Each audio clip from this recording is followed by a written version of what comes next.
Hello, Yeah, people. Welcome to a new episode of Psicoactivo. I'm gonna please ask you to subscribe to the channel and follow all the updates that we're doing. I'll try to put out a video every single week, but currently, as you know, I am pretty busy with Christian Harloff's channels, and we're having a lot of fun with it. Right now, I am really happy to have Professor Simon Holland as a guest. Good, welcome, Professor. How are you doing? I'm great. Yeah, thanks, Pavel. It's really an honor to be on your channel and to talk about this fascinating subject that people really want to get to the bottom of. And I'm happy to share everything that I know. I don't know everything, but it will become clear why the story is really very, very interesting. So yeah, ask me anything you want to know. I'll be as open and honest with you and your viewers' questions as I possibly can. Thank you, Professor. I guess the first and most logical question is about your background because you have Mm, worked for BBC and for hmm. PBS and for Discovery Channel. I saw that before you told me on your IMDb page. But Yeah. I have seen previous videos of you, which are really engaging and interesting. And you did mention in one of those videos about the Trinity case that you were involved somehow in Manchester University that work for the government and defense contracts. No, no, I don't know where you got that. No, yeah, you are absolutely correct. Thank you for looking me up on IMDb. I have spent my entire life working in broadcast television and on movies. My profession is a film editor, but my passion is science. Yeah. And I spent a lot of years working at the BBC doing a one of their flagship science programs as a film editor. And that program was called Horizon. We had a Okay. lot of contacts with PBS, public broadcasting in Boston, and I ended up working for them on their Nova program. And then worked for Discovery Channel, National Geographic, and lots of other people. To be honest, now I'm semi-retired, but running a YouTube channel and live in France. And I'm still a filmmaker. I make documentaries on the French Resistance and everything. I've never worked for the government. I've never. I did teach at a university. I'm not going to say which one because That's what I people. wanted to ask. That's what I wanted to ask. Where the professor name, where does it come from? Right. Well, it's a great story. So I am this wild-haired, crazy-looking guy in a very sensible French village. And in fact, my neighbors, when we first moved here, thought I looked like a character out of Tintin and go, "Bonjour, professor." I was going, "Professor? I'm not a professor." I mean, I did teach as a lecturer at a large university in England, but I was teaching media studies. And when I was there, I was just Okay. Simon. I never used the title, but a lot of British people specifically get the term a bit muddled up. You can be a professor of baking.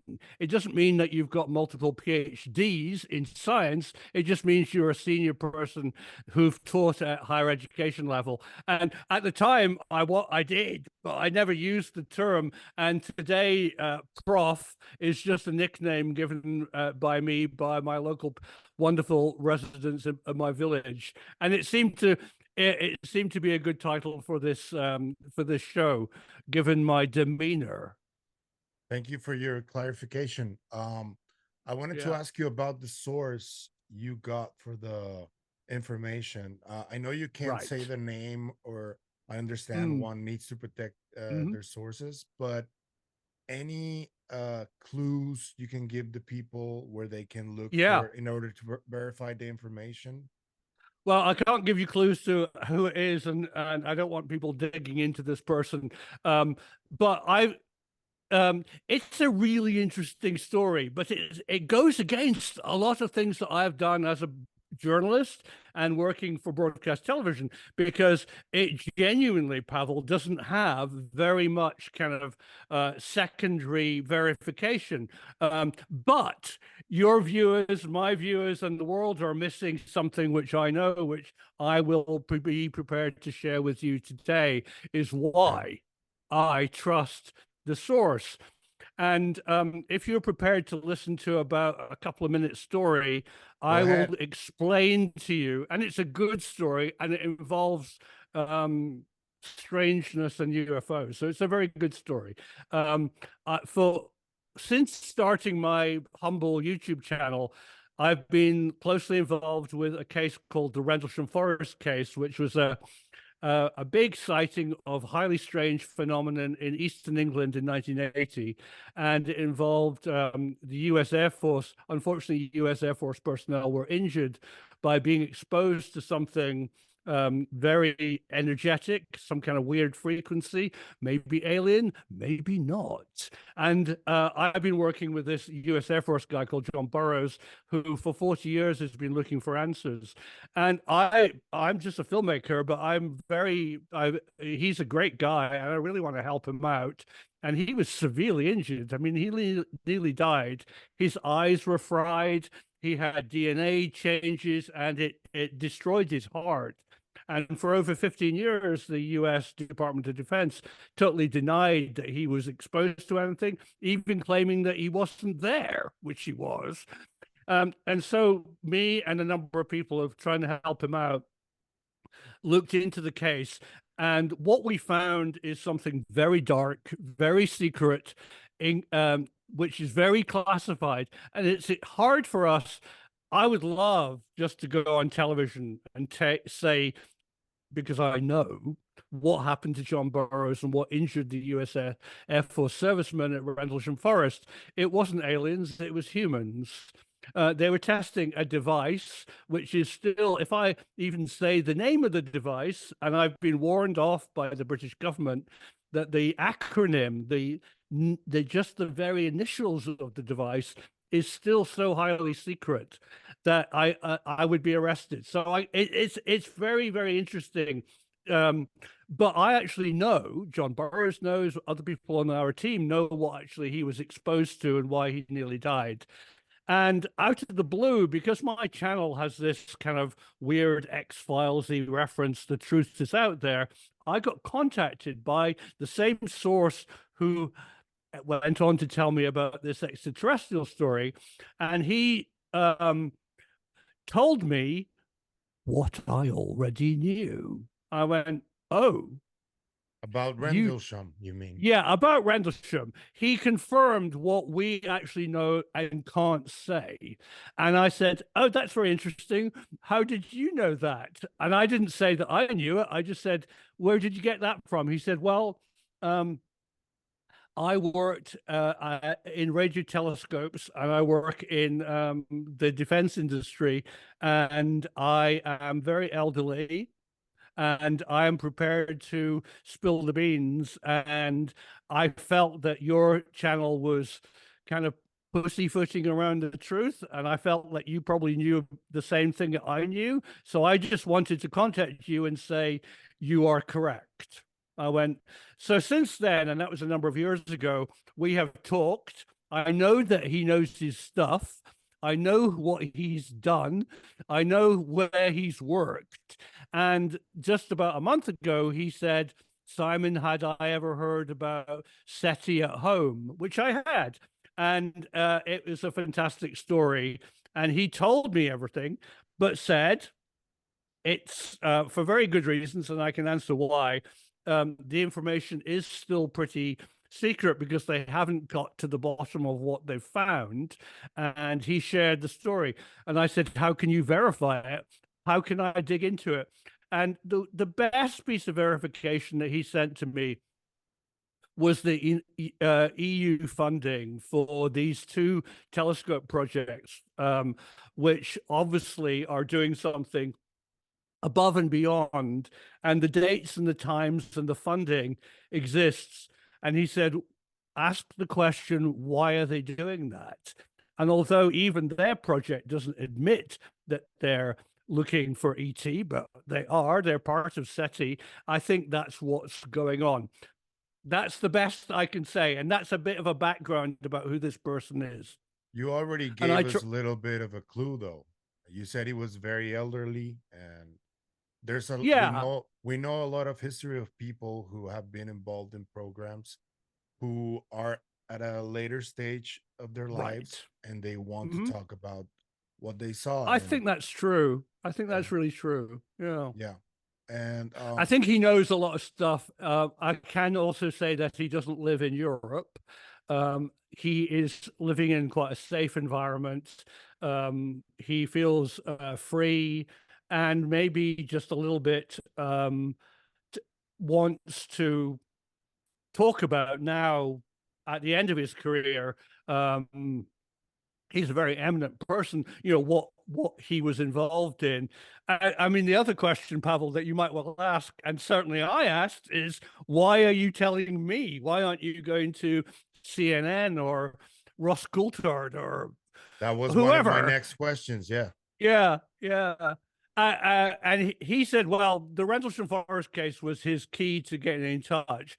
He kind of felt, as I said, he knew I was on the same track that he could verify, and it's very secret.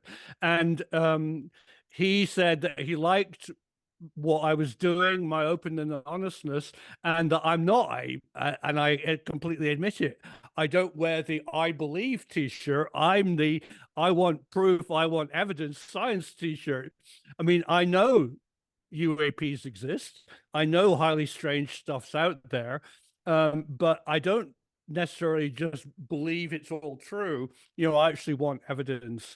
And what he liked that approach, so he for some reason chose me to share stuff with. Okay. Thank Right. you for the clarification about the images that you talked about in your video. Do you have any Right. more information about what these images may be, or that you Oh, can I share? think I think we're I think that's a great question. That's exactly what everybody wants. Um, I think we now need to you need to let me explain again. Maybe I didn't explain fully. If you're prepared to just give me a couple of minutes to go Yeah, through we have what. a good amount of time. We're listening. Okay, right, right. It's such a great story, and of course, you like me as a filmmaker. Um, Sometimes we miss telling the story clearly, and people get the wrong impression. You know, I will lead up to answering images, extraterrestrial data, anyway, and that's what I've been told. But why does this exist? Well, let me just run through the whole thing very quickly. So Yeah. SETI, Search for Extraterrestrials, was initially set up in the 1960s by Frank Drake, who wrote the Drake equation, and that's incredibly interesting about how much life there is could potentially out there in the universe. And Carl Sagan, the famous broadcaster and scientist. And at the time, radio telescopes seemed like a very good way to listen to the universe to see if there was any technology out there that they could hear. But here's the great thing, Pavel.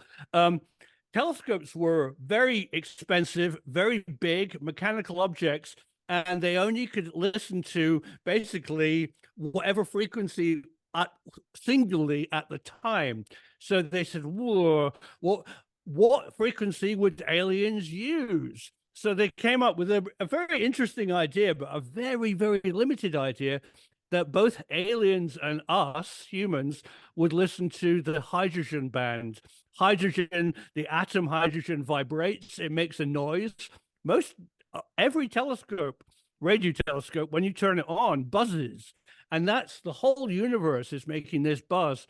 And they said, well, an alien would know that we could hear that because they hear it. They would transmit a signal at the same frequency. Well, after 20 years, they found nothing. The big problem with that is the hydrogen noise is so strong that to send a signal in that same frequency, you'd have to be stronger than the hydrogen out there. And maybe some technology could do that, but they didn't find anything. So that's where SETI basically in the 90s, things changed. Telescopes, instead of listening to one frequency, could listen to a wideband. And somebody came up with the idea of why don't we listen to everywhere, not just hydrogen, but maybe in a quiet spot hidden away, there's something twinkling. And that's what they did. And they recorded it just blank, like onto a tape, onto a data stream, but they had no way of analyzing it. So SETI came up with SETI at Home, which was a screensaver run by Berkeley University and through a fantastic open source share program called BOINC, where they encourage people to use this screensaver to analyze using a piece of software to see if they could see anything technological or ET or mechanical. And they were hoping to have a couple of hundred people. They got 2 million. You probably, I remember running it, but I have so many people on my YouTube channel saying I was an IT professional and I installed SETI at home across every 100 computers in my office because it was, I could choose the screensaver. And Berkeley and BOINC and SETI were overwhelmed. And so they didn't have 2 million unique bits of data. So they kept on sending out the same screensaver to 2 million people. Now that was the key, because 2 million people looked at about 2,000 bits of frequency all over the world. And a very, I think this isn't in my film, this is new to you, Pavel. A university in Medicina in Italy said we could analyze that in a novel way because so many people have looked at the data. Maybe we could filter it down through all those people to see if there's anything there. And that's when they found Italian alternative SETI who'd set it up themselves because it was all open source. There was nothing being hidden. They found 18 possible targets. And now these aren't stars, these are planets. This is a planet orbiting a star somewhere. I'm not going to say where, in our own galaxy, probably quite close. That's a big clue. That seem to have a technology which is giving out a general signature. As I said in my film, it's a bit like sitting on the moon with a transistor radio and listening to Wi-Fi, sat-nav, all the AM, FM radio stations and trying to hear something. You would be overwhelmed. But what you would know is that you would hear a technological planet from the moon. You probably wouldn't hear our local radio station. So when they found the technological signatures, and of course it might be a natural cause. It might be a rocky planet made of quartz, which is buzzing. We don't know yet. But they definitely have found these sources. And the EU, through Italy and Germany and the United Kingdom, decided to spend a lot of money on a new radio telescope network to try and find detail in the signal. Rather than the overall buzz of the planet, could you hear Radio Luxembourg? Could you pick up the data? Could you see pictures? And after I made my first film, my contact got back to me and said, well done, Simon, that was a good introduction. I guess I didn't tell you, they found modulation. Well, I understood what he meant. It meant instead of just the carrier wave of the aliens, which is sending out everything, they've seen how the carrier wave is modulated. That means it's got data on it. That's okay. That's as far as he knows. Ask me more questions. Are you because I've got more detail on this. Are you interpreting that modulation as images you interpreting it, or Right. So this is so reversed. I should be sitting over you where you are, and he should be sitting. So I've done exactly what you've doing to me today to him, and I said, "Does that mean what's the modulation? Is it images?" And he said, "It looks like it's pictures, but we don't know yet." And Pavel, the interesting I'm going to jump ahead here. The reason why he says it looks like pictures and we don't know yet is the reason that this project is secret, because they don't want to publish speculative. It might be a natural cause. They think it's technological. They think they've seen modulation, but they can't resolve. They're aliens. They can't resolve what the images or the data could be. I mean, they're not in any way like humans, are they? So it's going to be, so eventually somebody's going to be very clever and decode what these images or information or voice or whatever it is. But he gave me the impression when I pressed him, just like you're pressing me today, is that they are possibly visual signal. Okay. That's all I know. Sense. I've run out of information.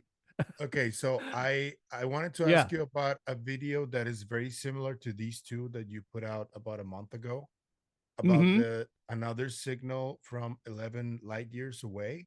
My question is, could you please tell us the difference between the episode from a month ago that also talks about making content through quantum tunneling? And is it the same case, or is it a different case? It's related in a strange way. In some ways, the films, I found out about this guy in Germany who the big thing that us humans want to do, and the big problem when we travel into space, is that radio signals only go at the speed of light. So if we were sitting on Mars right now and saying hi back to home, depending on how far Mars is from Earth, and it varies greatly, it would take between 11 minutes and 30 minutes to say hi back to Earth. And as humans travel further out, and sadly, as military want faster and faster communication, we need to have FTL, faster than light telecommunication. And this is a massive bit of interest for DARPA and militaries all over the world. And there is a possibility, there's this strange thing where the probability of a signal being both very close and millions of miles away instantaneously through quantum tunneling, although the probability decreases to an almost infinitely small amount, it is still potentially probable that you could send a piece of information, a quantum tunneling data, millions of miles instantly.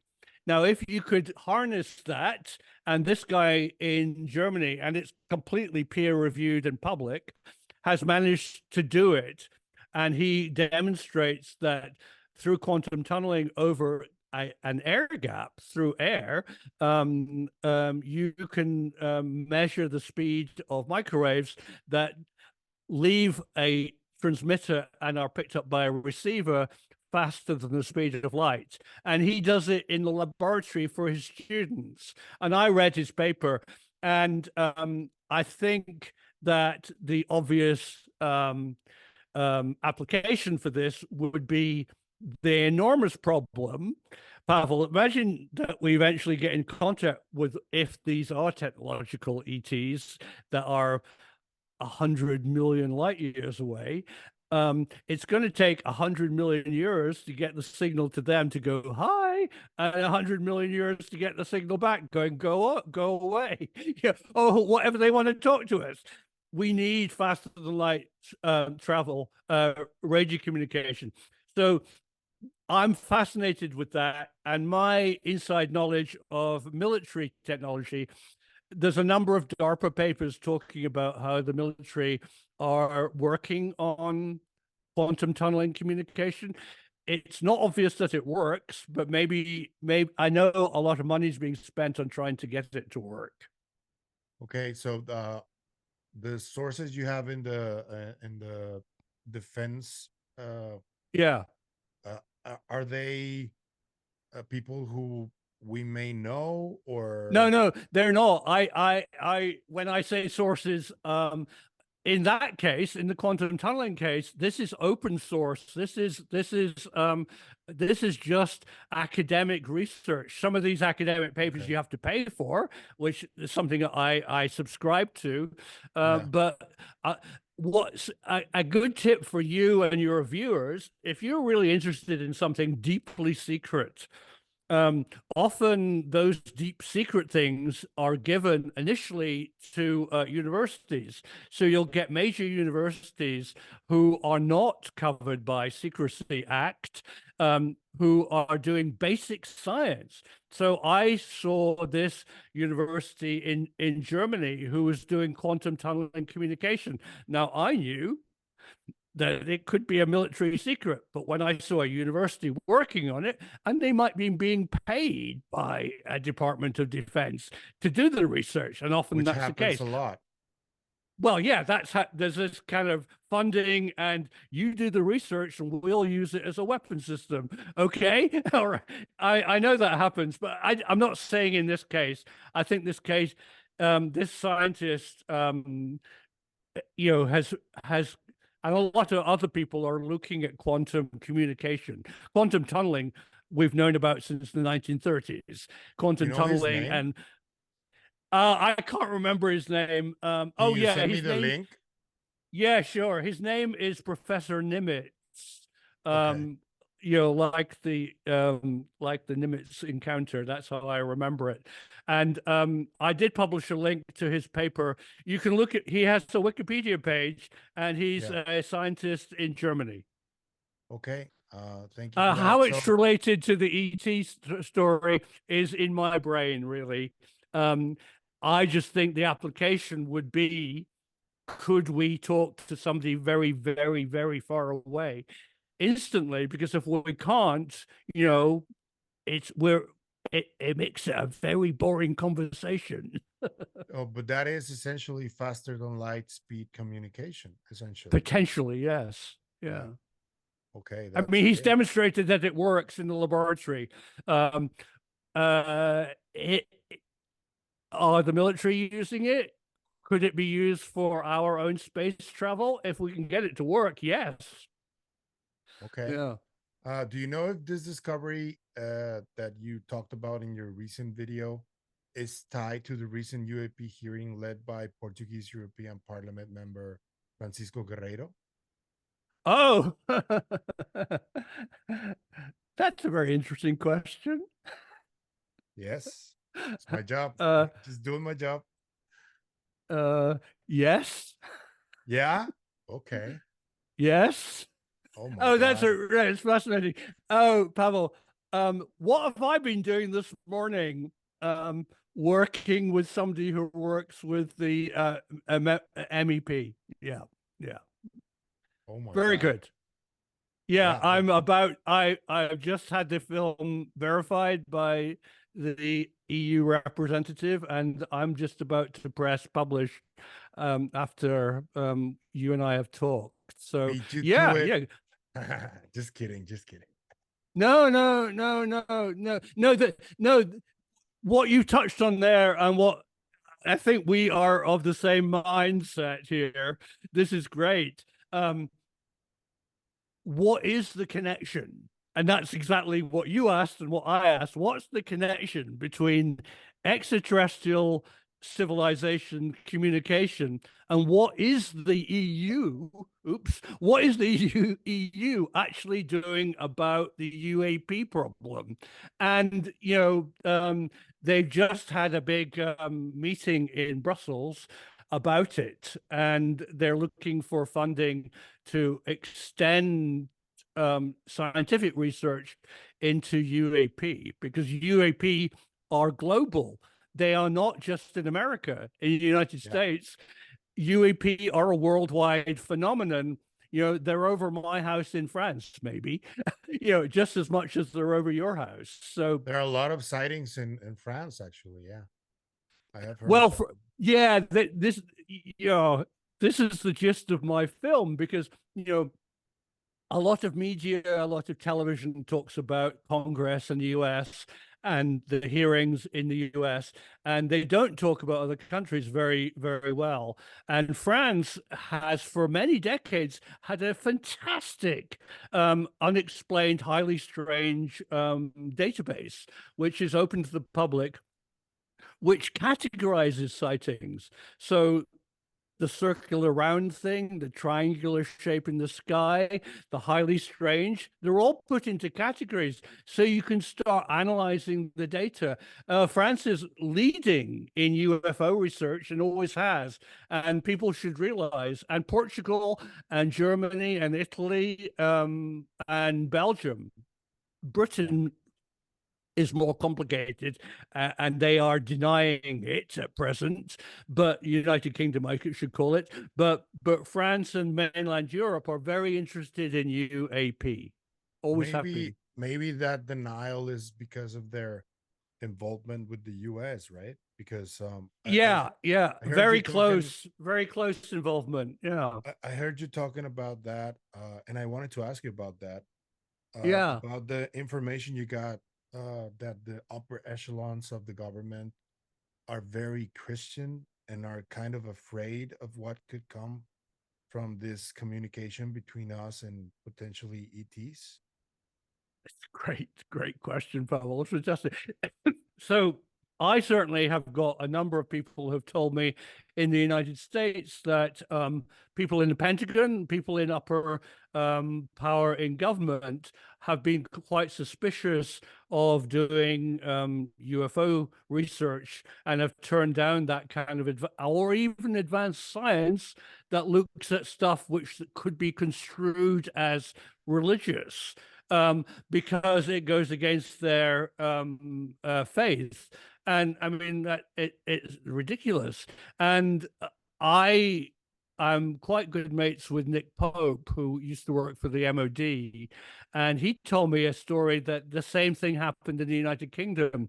One of their advisors to the Ministry of Defence in the UK was this I think he's Australian or New Zealand guy who had a very, very strong religious beliefs, and he would go around lobbying internally, because he was a highly placed MOD person, saying aliens or demons. And he even advised the British Queen and Prince Philip not to go and see Close Encounters of a Third Kind, because he believed that the film was demonic. So at that level of stupidity, I can't believe that there's nothing in it.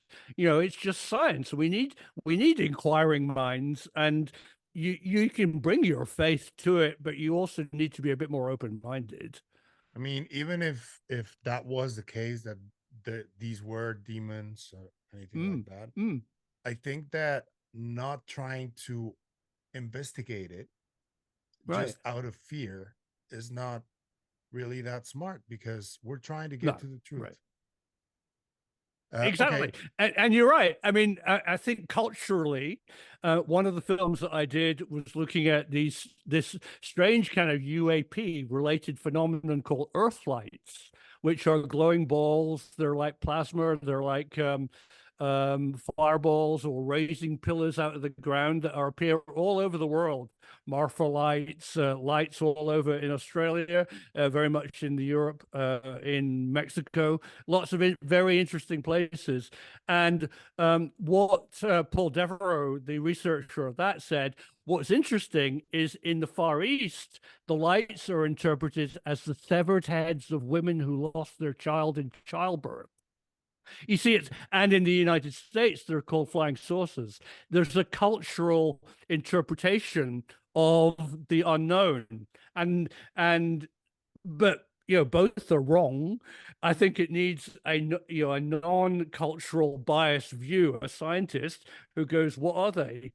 And I don't really want to bring religious belief. I mean, you could interpret aliens, you could interpret strange encounters that certainly affect your mind and the way you think as demonic. But people are bringing a religious cultural bias to the subject. I mean, they might affect you like that, but what are they? Yeah, you have talked about Dr. Jacques Vallée quite a bit on your channel, and he does talk Oh, about this on Passport to Magonia. He does talk about this. fantastic. Yeah. Okay, so Jacques is a real hero here in France. I mean, Jacques was the man who set up this database because he categorized. I mean, he's the man behind Close Encounters of the Third Kind because he made that classification of the highly strange, which is another term that he coined. And no, he's a leading figure in this research and has researched personally some extremely strange cases that have occurred of encounters here in France. The Magnolia, whatever you call it, Magonia. setting Magonia, and a very, very famous case that me and my wife went to personally research down in Aix-en-Provence in south east France. And the whole area was extremely strange, where this person had a very close encounter with something that he doesn't know what it is. And Jacques, a fascinating chap. Yeah, he is. I'm Yeah. trying to get him to talk to me about another case that I'm following. Yeah. I will talk to you about it off the record because it's a really touchy subject. But Oh let you yeah, know. yeah, please. No, do. I'd love to hear anything, your stories. And I'm getting this close to talking personally to Jacques. I'm about to I'm not going to say who it is, but I'm about to go with a very top physicist to a big conference in Paris, and we're hoping that Jacques, he's not been announced, but if Jacques available, he might be there. And I have some, a lot of questions for him. We all do. He's very kind of picky about who he and about the subjects and who he talks to. He's getting up there, and a busy guy too. Yeah, he knows much more than you and I possibly could realize as well. Yeah. So I wanted to ask you: have you seen the new Netflix show, The Three Body Problem, by any chance? No. Because I worked in television all my life, Pavel, I tend to avoid watching broadcast and films. It's funny but because people on my channel have told me I should go and watch it, and it's very similar to this story. Yes. I haven't seen it, so I wasn't influenced by it. Yeah, no, I think science fiction and film always, if you look at the history of it, reflects the paranoia and the thought process of our culture today. So no doubt this film is tapping into closer to truth than they realize. Yeah, art imitating life. Yeah, always has. Yeah. Okay, so we can pass through that. I wanted to ask you two more questions before getting to the people's questions. Okay, this is great. These are mostly about what would you say to scientists who lack that curiosity to look at all the data from either a phenomenon or an anomaly? Because there are many science communicators who seem strangely against having this curiosity and quickly dismiss these objects in the sky. They instantly go towards the ridicule and little green men stigma. What's your take on that? Oh, well, I'm one. I was one until my eyes were open to a bigger reality. I mean, I worked in the BBC. You couldn't touch a UFO story with a barge pole. I mean, they wouldn't go there. Although it was a real story, although people saw things, pilots see things all the time. Lots of research. There's an enormous stigma and in both broadcasting in my field and in science. I know many eminent astrophysicists who laugh when I mention flying saucers, and I don't call them flying saucers. I call it, phenomenon, highly strange. And they go, "Oh, that's all rubbish," and it's not rubbish. It just hasn't been taken seriously. So just to dismiss it as unreal is rubbish. I mean, it needs serious research. The best they should read something called a Condign report. This was a very eminent report by a scientist in Britain who published to the UK government that UAP are undoubtedly real. It's out there, they are real. We just need the real scientists to look into what are they? Where are they from? Are they intelligent? Are they a force of nature? Have they been here for millions of years? Are they visiting? There's so many great questions. Pull off the curtain, drop the stigma, and actually start the bloody science research, I say. Okay. Yeah. What about because I noticed you on your about page that you specifically request information that is not classified in order to find tips for your videos. What do you think about scientists who agree to see classified data while acknowledging the fact that they won't be able to divulge potentially paradigm shifting information to humanity? Is it irresponsible for them to sign NDAs, or what do you think about that? I don't know. I haven't got much comment on that. I mean, I certainly feel loyal to my country. I wouldn't ever say anything which would harm national security if I felt like it would. But I'm more than prepared to look at the basic physics of advanced weaponry.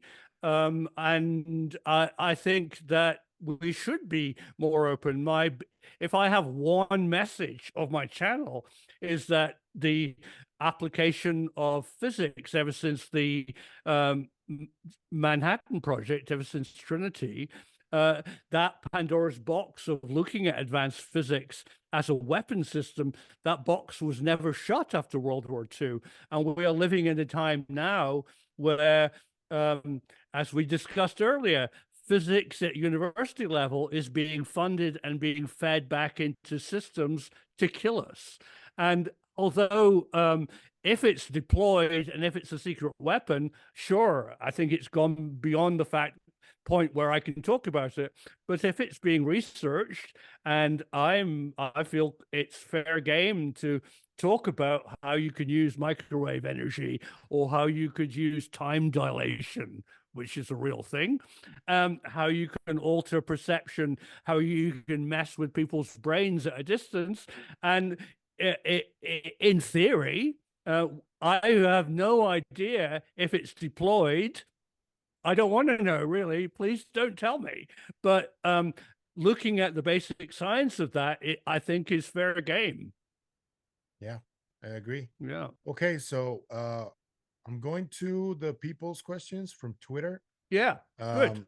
Rob Sheridan told me to ask, maybe inquire if NORAD and NASA know something to that effect, and check to see if the signal band is getting stronger as in closer. Oh, yeah. You see, I've shared pretty well everything that I know. Hi, Rob. I would like to ask your question as well. I've no idea. I can't say yes or no. I can't answer any of your question, but I would like to ask the same question. But all that I do know is from my source is that the radio telescope networks funded by the EU have got immensely powerful, and in fact aren't only in the EU. They've started expanding telescope networks, square kilometer arrays and LOFAR arrays, low frequency arrays, into the quiet areas of Australia and Africa, because they are building today a network to listen for something. So I guess that they're getting, as far as I'm being told, higher resolution data on things that are out in space. Okay. Mm-hmm. Mm-hmm. Adam Parker ponders how Adam, if anyone has ruled out a self-modulated FRB. I don't know what that means, but yeah, I should know. Put my science break. Yeah. Well, I mean, I think what you're asking is, could it be a natural source? And FRB, I remember fast radio burst. Yeah, no, FRBs are fascinating, and they are seen. The WOW signal was the classic one, where suddenly a radio telescope gets this, and it goes away, and you go, "What was that?" And they occur all the time. I can't answer it. I don't know. As far as I think the story goes, is that these 18 possible sources, maybe they're not all ET, but they signify a constant source. They're not a burst. They are a signature from a single point source, which is a planet, not a star. Because stars are very radioactive, active in the radio frequencies rather than radioactive. But a planet shouldn't be. So if there's something on a planet going hum, what's making it go hum? So I think that these aren't bursts. This is a constant signal that somebody's found. okay. Good. Another Thank question you. from King Wakata on Twitter. Hey, Kim. Do you think that we'll ever see those photos or WOW signal information? And do you believe it could be just ones and zeros type of messaging? Oh, great. Oh, I love this question. This is great. I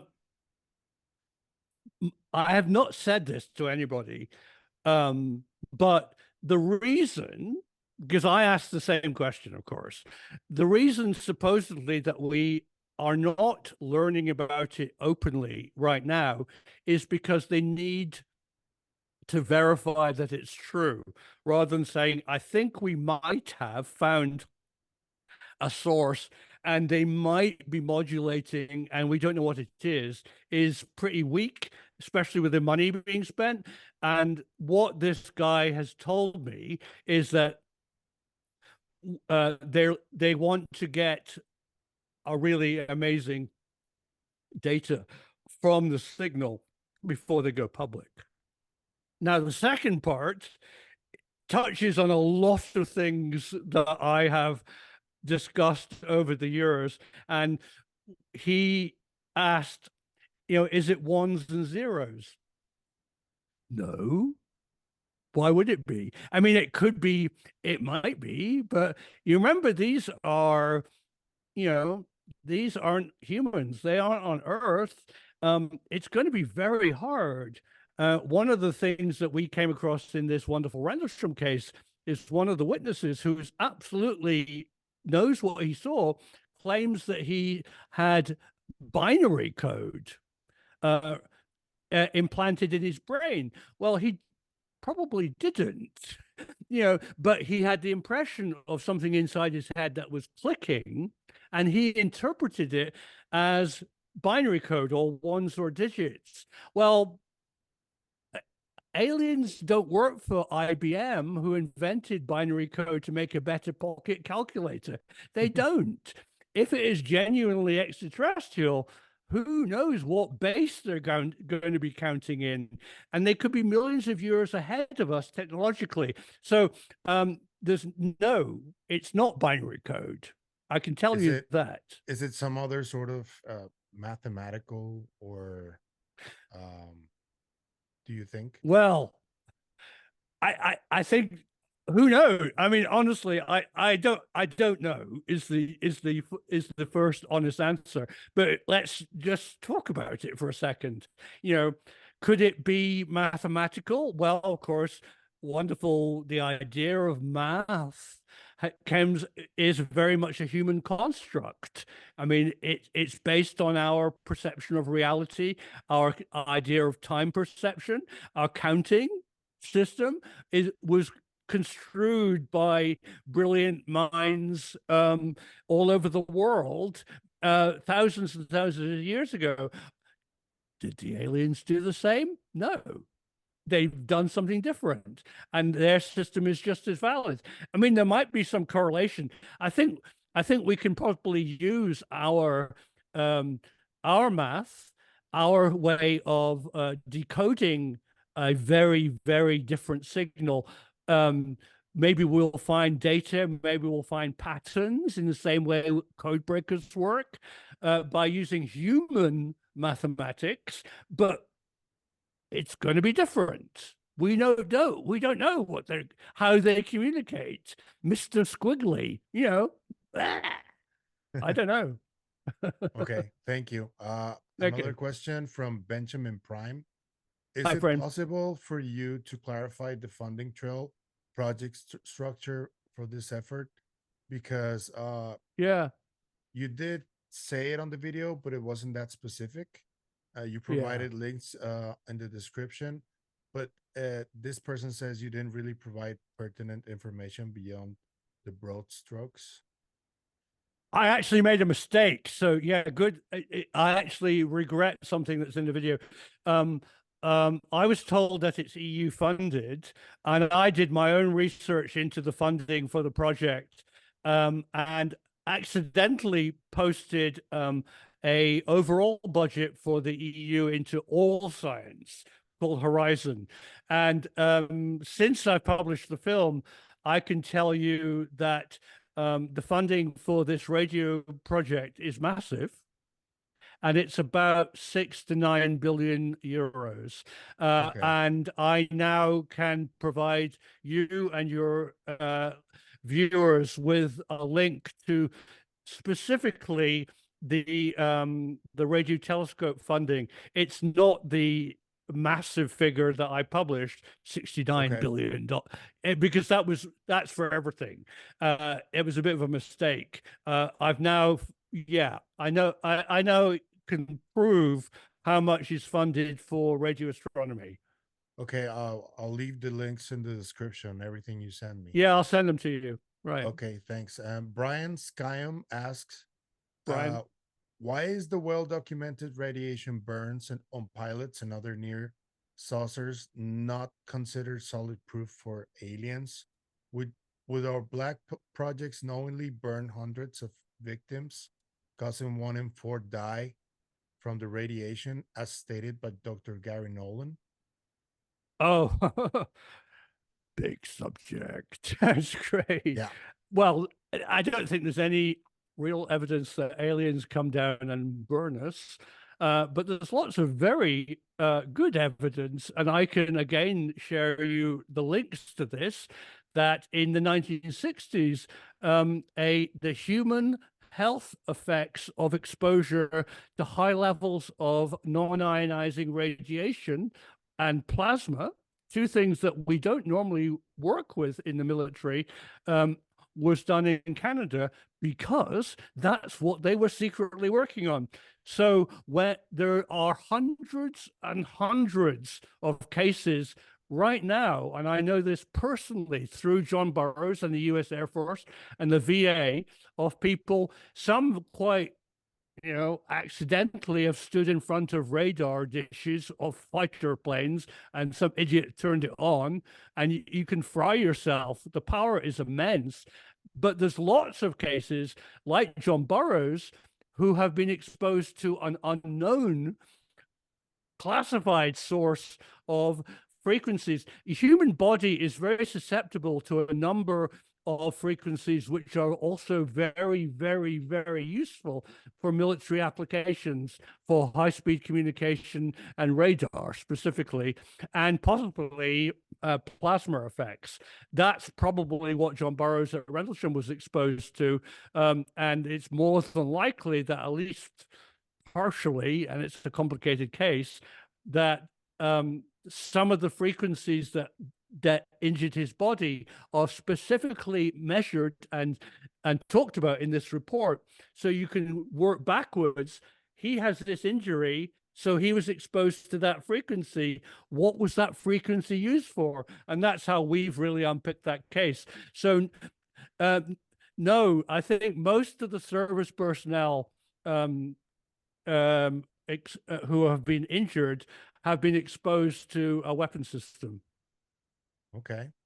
Mhm. Do you know, this is a question from me. Do you know if we have sent a message in response to Mm. in terms of I'm your not saying. recent video? Well, it's complicated, isn't it? Because this is where there's this is where we have a problem, because I don't know exactly where these planets are, but they're going to be tens or hundreds of light years away. I mean, just because we know where stars are in our galaxy. So until we have a method of instantaneous communication, there's no point. And it raises another issue of, do we really want to say hello? I mean, But you also already talked about this quantum tunneling. If it is right. already being used, wouldn't it make sense that someone would have already tried to? Yeah, I think there could, you're up, you're very smart. I think it makes, I think the radio telescope funded project is listening. And there is an alternative SETI acronym called METI, and that is Message to Extraterrestrials. And the famous message was sent out from Arecibo, which was, I think it was designed by Carl Sagan himself, who actually sent out a message going, "Hi, we're here." And a number of people, including the wonderful Professor Stephen Hawking, said, "Don't go there," because who knows what a very advanced technological alien race might be. It could be non-life form. They could have died out and it's now an AI mechanical system who pick up our message and go, liquid water, let's go and get it, or whatever. And do we really want the Death Star next to our moon? I don't know. I'm kind of, it's a bit science fiction-y, but I'm not that keen in just saying hi. I think if we can communicate one to one to say, like, we found you, who are you, and see what their response is, and if they make like war kind of signals to us, we go, oh, go away, or if they're helpful and friendly or whatever, that would be brilliant. But as we all know, when us Europeans first went to Central and South America, we were bastards. We brought syphilis and smallpox, and we killed them all. Wouldn't the aliens do the same? I don't know. I am slightly of that camp. I can't imagine they're going to come down and shake our hand and give us give us a major award which unlocks the universe. Yeah, I think especially if we as a human species are just as violent, if not more. Just so yeah. Yeah, I mean, I think if they studied us before they got back to us and had probes in our solar system, or maybe they're here on Earth looking at what we're doing, especially right now, they wouldn't touch us. Yeah. I think we're very, very uncivilized. I do have one final question from Gonzalo on Twitter. Hey, Uh, Gonzalo. he's very much involved into the Nazca mummies ordeal, so he Oh wanted to yeah, ask you something about that. Have you ever I don't considered know. studying the Nazca mummies alongside colleagues? If you find it intriguing, I don't know. Yeah, I haven't, and I don't, because I have this, um it would be unbelievably fascinating if there's evidence that they're non-human. And I think in the same way as Gary Nolan and the people have found odd bits of alien material. This isn't alien material, it's aluminium. But and have said, it's from crash recovery or it's a body. It's really easy to check. Our planet Earth has an exact number of Earth isotopes, atoms with different neutron levels, neutrinos, no, neutrons, and those isotopes are finite. If you find something, you can immediately say, is it from Earth or is it not? And I've also been involved with people with a lot of space recovery, looking at meteorites, and they're fascinating because they aren't from Earth.